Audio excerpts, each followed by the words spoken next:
Moi, ils n'aiment pas que je parle. On trouve que je parle trop et tout, pour que je me taise, pour que eux ils parlent et que leur version passe. Non.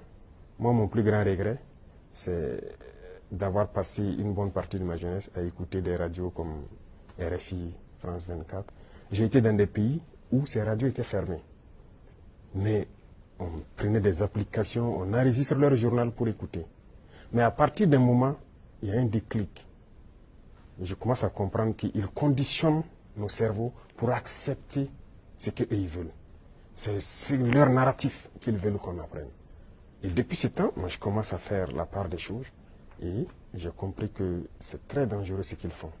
Et aujourd'hui, plus que jamais, je me rends compte qu'ils ont conditionné l'esprit, surtout des Africains. Et l'histoire africaine aussi, ils ont tout manigancé pour faire passer les mensonges. Et ça fait que les jeunes Africains, certains ne connaissent même pas l'histoire de l'Afrique. Qu'est-ce que l'Afrique a fait?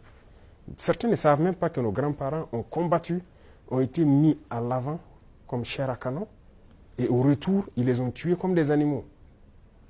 Est-ce que les gens savent que quand la France expérimentait sa première bombe atomique, ce sont des soldats noirs qu'ils ont mis à côté dans le rayon létal pour voir l'effet que ça fait?